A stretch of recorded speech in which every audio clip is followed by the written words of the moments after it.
We all know that the media has an extreme bias that exists against FSU, and it's getting ratcheted back up a notch this season. And I think it has a lot to do with what happened for FSU during the offseason. And we'll talk about that in just a second.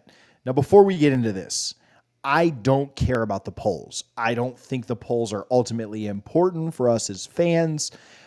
But I do think they speak to a bigger issue within the media, and so that's what I want to focus on. I'm not going to spend an hour arguing that they should be up from third, not fifth, or they should be 3 spots ahead. I don't care at all.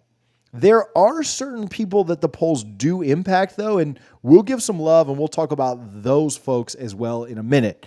But for right now, Florida State is 5th in the AP poll, and I'm not going to, again, sit here and argue if they should be a spot or 2 spots higher, but there is a clear and obvious bias that we've seen after a month's worth of college football games.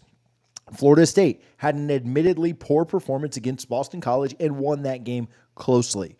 They then went in and had another close win against Clemson, though they did cover the spread on the road, and after both weeks, they dropped in the AP poll.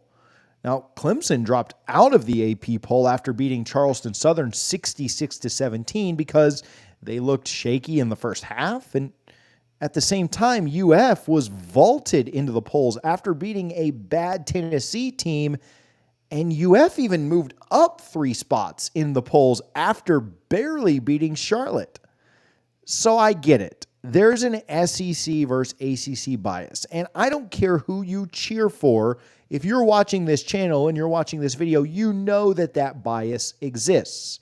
Now, Florida has ultimately fallen out of the polls because even though the media was very reactionary to crown them after they beat Tennessee, we all knew that Florida was a crappy football team. And even when Florida State went into Death Valley and beat Clemson, who was unranked at the time, we all knew that Clemson should have been ranked ahead of Florida at that moment. We all know that Clemson was a better one-loss team in that moment than Florida was.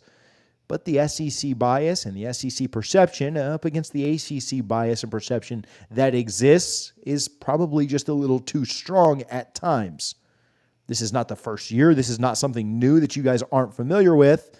And it still even exists with Florida now out of the picture. Look at LSU and Clemson. Clemson lost to a ranked Duke team who was very, very good. LSU lost to a ranked Ole Miss team who was very, very good. But what happened with both of their other losses? What happened in their common opponent? Well, Clemson took Florida State to overtime. LSU got drubbed by 21 points in a neutral site game. The fact that LSU is ranked right now and Clemson isn't, and this isn't a pro-Clemson video, but I think it speaks to the larger picture, is pretty mind-numbing. There is no doubt that Clemson has been more impressive than LSU thus far. Yet they're not getting that same respect. Why is that? Well, because they're not in the SEC yet.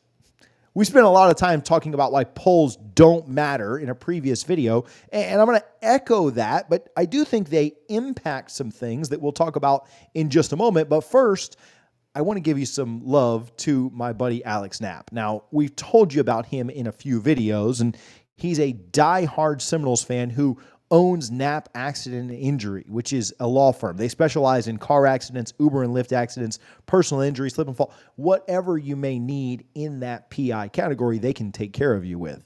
Now listen, you may not need Alex today, but if you're hurt or injured or know somebody who may be in any type of accident, let my guy take care of you. If you have questions, Alex takes each one of his clients' numbers and they get his personal number as well. You don't have to deal with a paralegal or some kind of case manager. His number is on the screen now, so lock it in. It's 813-568-3724. He hung out with us for the LSU game. He will be in Tallahassee at other times. And if you call him, he'll even talk a little FSU football with you. So stay on the lookout. I think we're going to do a big giveaway with him for that Miami game. You do not want to miss it. Again, appreciate Knapp Accident and Injury for their support. Now, the polls do impact some things, and again, they shouldn't really matter at the end of the day to the common fan. Maybe they could indirectly impact the fan, but at the end of the day, they're not going to be the end-all, be-all. What a poll is in October is not going to matter for that final poll that comes out in early December when we're all talking about the playoff.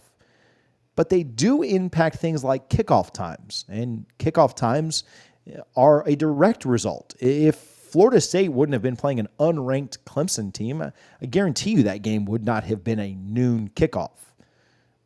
That kickoff time then impacts the number of people that see the game and how many viewers watch the game, and that ultimately impacts some of the fights that Florida State's having right now with the ACC about eyes, viewers, and revenue generated for a conference. So the polls do matter in that regard, and they also matter to local businesses like Garnet and Gold and Guthrie's and others. Some of the supporters that we have on our very channel ask Garnet and Gold whether or not they'd rather a kickoff happen at noon or 8 p.m., and they will tell you every time, give me the 8 p.m. kickoff. That is several more hours. That's 8 more hours that people could come into our store and shop and support local businesses. Now, you may not care about that. You may not care about the local businesses in Tallahassee or any other place, and that's totally fine. I'm not asking you to. But to say that the polls don't impact those people is blatantly wrong. Ask Madison Social, not a sponsor of our channel, but a great establishment in Tallahassee, whether or not they'd rather a noon or 8 p.m., and they'll tell you the same. Where else do the polls matter?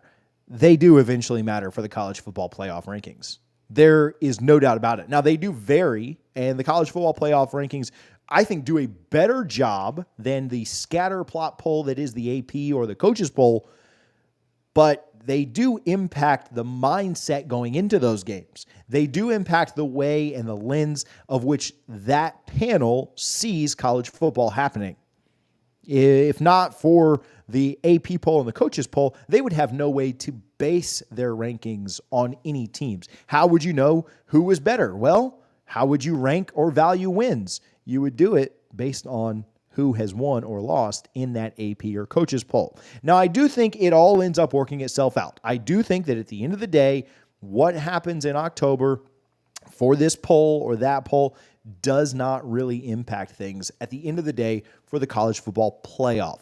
This sport always works itself out. The cream rises to the top. It's very clear and very apparent who the best teams are, and I'm not worried about this poll or that poll costing FSU a spot in the playoff. If the Noles go 12-1 or 13-0, they're in my opinion, unless some crazy stuff happens ahead of them at that 12-1 spot. But at 13-0, you're not worried about that a bit. And Florida State's going to be a favorite in every game they play through Charlotte. And so that should be the expectation. So I'm not so worried about the poll. What I am worried about is the media bias that continues to happen every time Florida State is relevant and ranked. Have you heard the words game control since 2014? I haven't. But for some reason, the Noles are back in the media and national spotlight, and we're hearing the word game control again. We're hearing about how Florida State didn't lead or have a win expectancy from this point of the game to that point. What in the world are we doing with that? Are we just going to pretend that Georgia didn't go to Auburn and trail for the entire game against a team that Jimbo Fisher's sorry Texas A&M squad beat? Are we going to pretend that Georgia wasn't also down double digits to South Carolina at home just a couple weeks before that? Are we pretending that Wyoming didn't take Texas into the fourth quarter into a game? Are we pretending that Ohio State looked like trash for the first couple of weeks of their season? Does none of that matter? Does game control only matter when Florida State's relevant? Game control in 2014 was one of the funniest things that we heard time after time after time. And of course, we're hearing it again. Of course, now that the Noles are nationally relevant again, the phrase has taken a leave of absence from its 9-year hiding spot, and now it's relevant again. That is the standard that the Noles are held to, and that's what people want to see. The people want to see Florida State dominate from start to finish. Hey, we hyped you up all offseason.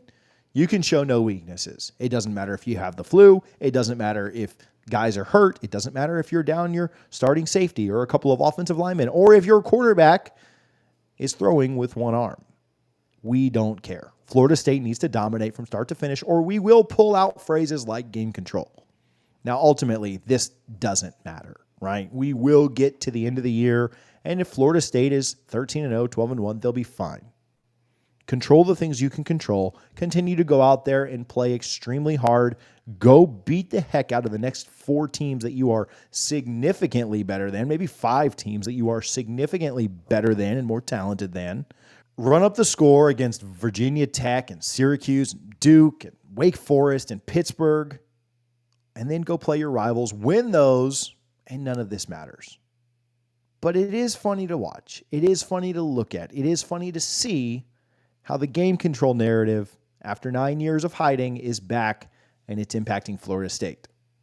We've got some really good news coming in a video tomorrow that Mike Norvell shared some exciting updates today. Make sure that you're subscribed to the channel and you don't miss that. We haven't asked for subscribers an absolute ton, but if you're watching this regularly, which YouTube tells us about 40% of you guys that are watching this right now are not subscribed, but you are going to come back and keep watching videos, just hit that subscribe button. Let us know you enjoy this content. If you hate watching, subscribes are fine too. We appreciate the love.